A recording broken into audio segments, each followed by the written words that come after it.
किसी के ऊपर व्यक्तिगत मेरा आरोप नहीं है। व्यक्तिगत आरोप हम सामने सुन रहे हैं, कोई कह रहा है कि केंद्रीय मंत्रियों से जानकारी है। अरे भाई तो तुम वहाँ आर्गू करो। धर्मेंद्र जी सुनिए, आप प्रत्याशी हैं, चुनाव लड़ रहे हैं जी, आप क्या करेंगे नहीं करेंगे ये बताइए। आप वो भाजपा का नेता है, 30 साल क्या किए किसी के ऊपर मेरा आरोप नहीं है। जब क्वेश्चन चौबे जी किए कि आपका क्या प्रतिक्रिया है, तो मेरा सही प्रतिक्रिया है। सवाल ये है, देखिए धर्मेंद्र दुबे जी ने जो सवाल किया है, इस सवाल में सुनिए, धर्मेंद्र दुबे जी ने जो सवाल किया है, इसका जवाब प्रकाश जी देंगे। इसका जवाब अगर उनके समर्थक देते हैं तो ये उचित नहीं है, संवैधानिक नहीं है। इसका जवाब देने के लिए प्रकाश जी सक्षम हैं। और धर्मेंद्र दुबे ने ये प्रश्न जो किया है, धर्मेंद्र दुबे जी के प्रश्न की, धर्मेंद्र दुबे जी का जो प्रश्न है, दे रहा हूं मैं आपको समय दे रहा हूं। धर्मेंद्र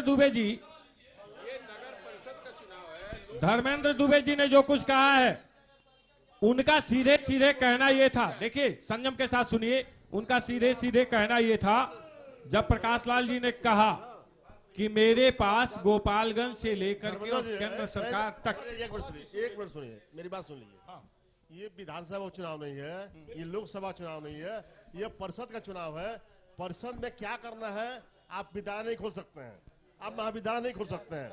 आप सुनिए, साउंड प्रत्याशियों से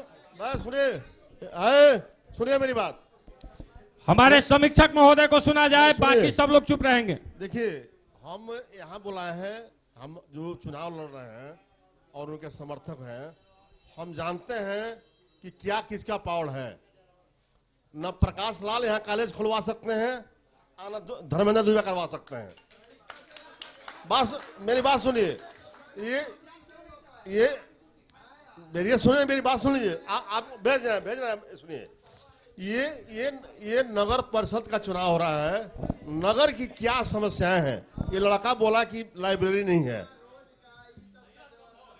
ये वैसे सुनिए, ये लड़का एक मिनट रुकिए, लड़का क्वेश्चन किया कि लाइब्रेरी नहीं है। ये प्रकाश लाल जी, देवेंद्र सिंह जी, धर्मेंद्र जी ये खोल सकते हैं, इनके पास फंड है। जैसे चुनाव जीतेंगे फंड आएगा, ये कर देंगे। आज लड़का कहा कि लाइब्रेरी खुल गया, बहुत डीएम आए, बीओडी चले गए। ये जो डीएम आए उनको लाइब्रेरी के प्रति प्रेम था, लोली था, वो लग गए, लोग से चंदा लिए, लोगों से किताब चंदा मांगे।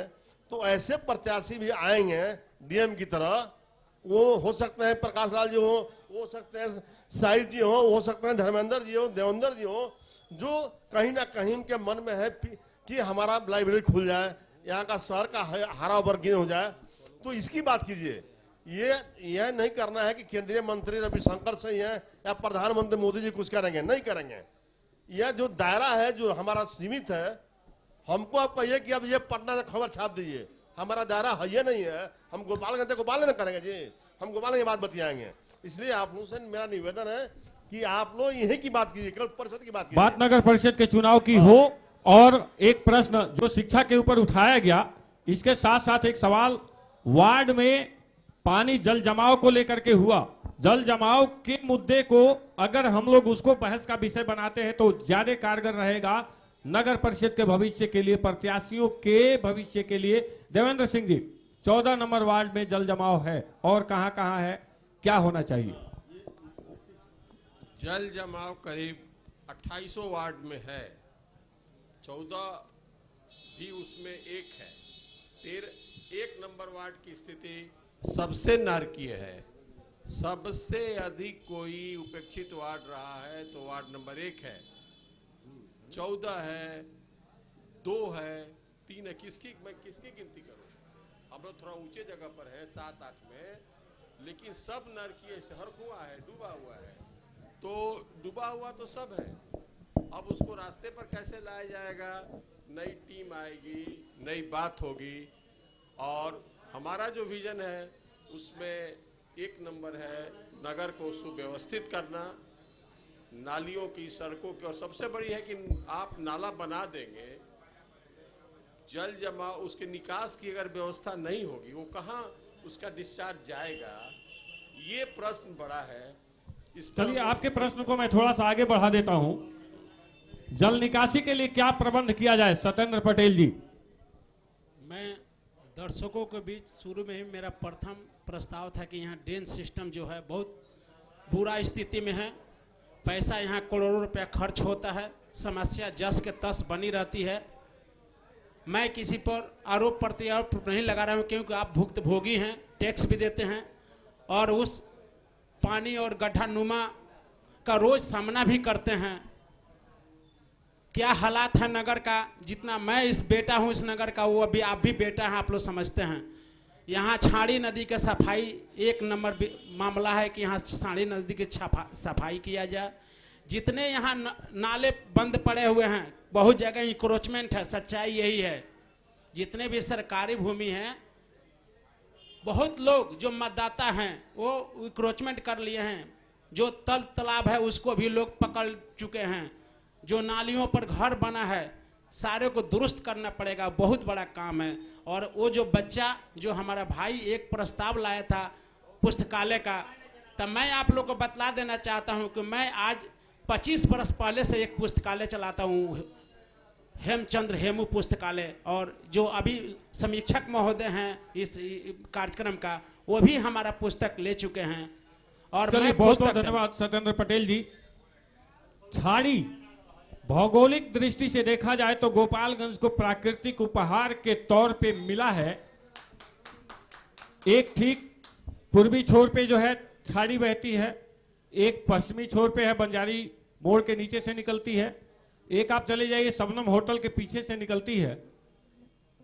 इस पे भी अतिक्रमण है, सफाई नहीं होती है। यह कहानी हम लोग हर साल सुन रहे हैं। इसको लेकर के यह जो ड्रेनेज सिस्टम है, अभी अपने 3 मिनट के भाषण क्रम में साहिद जी कह रहे थे कि हमारे पास एक ड्रेनेज सिस्टम को लेकर के जो है उसको थोड़ा सा आप समझाइए कि किस तरह से, क्या आपका रोड मैप है, कैसे उसको बनाएंगे।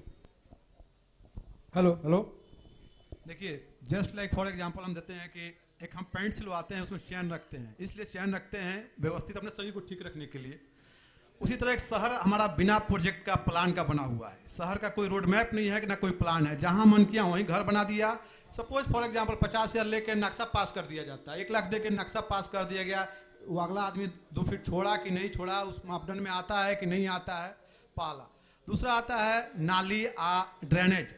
जब तक ड्रेनेज नहीं बनेगा शहर की समस्या ऐसी बनी रहेगी। ये चाहे कोई भी आए, कोई लंबी लंबी बातें करे, कोई कुछ भी कहे, लेकिन ये खत्म नहीं होने वाला। हर मोहल्ले को एक ड्रेनेज के साथ, एक प्रोजेक्ट के साथ कनेक्ट करना होगा, और तभी जाके पानी की निकासी होगी, और तभी जाके शहर एक अच्छा वातावरण माहौल में एक अच्छा माहौल बनाएगा। पहला जैसे ड्रेनेज की बात आ रही है, एकदम सिंपल है, छाड़ी नदी से कनेक्ट करना। छाड़ी नदी देखिए हमारे यहाँ क्या है कि प्रोजेक्ट पे प्रोजेक्ट, एक नाला टूट जाए तो उसको हम 2 साल वेट कर लेंगे कि फंड आए। अब फंड आएगा तो बनेगा। हो सकता है कि 10,000 5,000 में बन जाने वाला चीज को हम उसको 5 लाख के चक्कर में खराब कर देते हैं। तो ये समस्या मेरे समय में नहीं होने वाला है, अगर मेरे को जनता जगह देती है तो, क्योंकि मैं एट ए टाइम उसका सोल्यूशन करूंगा। तो ड्रेनेज प्राथमिकता है। एक बहुत बहुत बड़ी बात साहिद जी ने यहाँ पे कही, पॉइंट नोट करने वाली बात है कि यहाँ जो है 5,000 के काम के लिए 5 लाख के फंड का इंतजार किया जाता है, तब तक पता चलता है कि वो 10 लाख का हो गया टूट के बह के। बहुत अच्छी बात है। रोड मैप एक जो है धर्मेंद्र दुबे जी के दिमाग में था, आप थोड़ा सा अपना रोड मैप बताएंगे कि ये जल जमाव की समस्या को कैसे दूर किया जाए। हमारे पास थोड़ा साउंड बढ़िए, हमारे पास ओपन किताब है, यहाँ पर घर घर में पहुँचाया हूँ, अब पहुँचा रहा हूँ, कुछ बाकी है। क्लियर, इस प्लान को हवा में मैं नहीं लड़ रहा हूँ। ये 1 माह लगा दिल्ली में इस प्लान को बनाने के लिए। यदि जनता हमको समर्थन दे दी तो विकास क्या होता है हम 1 साल में झलक भी दिखा देंगे। हवाबाजी में हम काम नहीं करते हैं। देखिए हमारा है दिल्ली मॉडल मास्टर प्लान के अनुसार 28 वार्डों का गंदा पानी, घर घर का बाथरूम का पानी, तथा बरसात में कलेक्ट्रेट में जमता है, वो शिव मंदिर के पास जमता है, उसको भी सबको लेबलिंग करके, कहीं अप है कहीं डाउन है, कहीं 3 फीट ऊपर कहीं 6 फीट नीचे पानी जाएगा कहाँ, पानी यहीं पर बिटुरा रहा है। पानी का निकास कहीं नहीं है, पानी का निकास कहीं नहीं है। इसको लेबलिंग करके करीब करीब 6 फीट के डायमीटर में ISI मार्का मंगाया जाएगा और 14 वार्ड को एक तरफ खाड़ी को सफाई करते हुए प्रवाहित किया जाएगा और फिर 14 वार्ड को पश्चिमी छोर पे प्रवाहित छोर में करेंगे। किया जाएगा। धर्मेंद्र दुबे जी का ये प्लानिंग है कि 14 वार्ड को पूर्वी खाड़ी से और 14 को पश्चिमी से जोड़ा जाएगा। ड्रेनेज सिस्टम बना करके शहर का पानी निकाल करके उसमें डाला जाएगा। एक बढ़िया प्लान। इसी प्लान को लेकर के संजीत मिश्रा जी से जानना चाहते हैं, जल जमाव की समस्या से कैसे मुक्ति पाया जाए, आप बताएंगे। हेलो, हम तो भाई कोई नौकरी नहीं करते हैं, हम एक छोटा सा व्यवसायी हैं, लेकिन इसके माध्यम से हमने पूरा शहर में 2800 वार्ड में घूमा हूँ, पूरा देखा हूँ कि कहाँ जो नाला है वो टूटा पड़ा है और किधर कैसे पानी जाएगा, इतना तो हमारे पास अनुभव है। लेकिन छोटा अगर बच्चा को 1 गिलास पानी अगर गिराता है यहाँ पर तो जहाँ खाल है उधर जाएगा। तो उसी की माध्यम से हमारे तरफ से है कि हम अगर जीतते हैं तो सबसे पहले जो नाला है उसको हम दक्षिण के तरफ से बहवाएंगे और उसके बाद शहर के तरफ बढ़ेंगे, जो जहाँ जहाँ पानी लगता है उसको देखेंगे। हमारे यहाँ पेयजल का जो व्यवस्था है 16 ठो सरकार ने दिया, हमारे पास करोड़ों करोड़ों रुपया नगर पालिका से मिला सबको। आज बता दें कि किसी के घर पानी नल का टपकता है खोलने के बाद? हम तो मान लीजिए कहीं नौकरी भी नहीं किया, हम एक छोटा सा व्यवसायी हैं, लेकिन इसके माध्यम से घर घर मैं गया हूँ, देखा हूँ कि कहाँ पानी लग जाता है, क्या प्रॉब्लम आता है, वो तो हमने देखा है। पानी से बीमारी है, पानी से शिक्षा है, सब कुछ, लाइट है, तार। अगर गोपालगंज में एक छोटा सा बारिश होता है, डर के मारे बिजली विभाग वालों ने क्या करता है कि लाइन ट्रिप कर देता है, इसलिए कि हमारे गोपालगंज शहर में कोई अनहोनी न हो। पानी लगा हुआ है, कहीं अर्थ ले ले और करंट लग जाए तो कल लोग आके हमारे गेट तोड़ेंगे। तो ये सब जो पानी जमाव है उसी के माध्यम से है।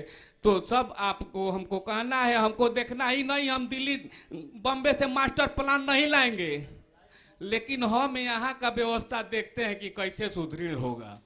बहुत बहुत धन्यवाद संजीत मिश्रा जी। दिल्ली का मास्टर प्लान गोपालगंज में नहीं चलेगा, गोपालगंज का मास्टर प्लान गोपालगंज में बनेगा, ये संजीत मिश्रा का दावा।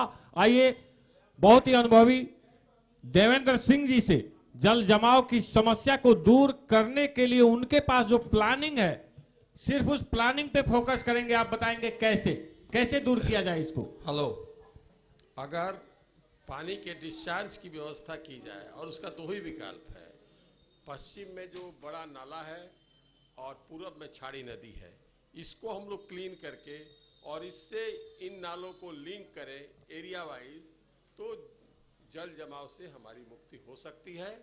यही मेरा विजन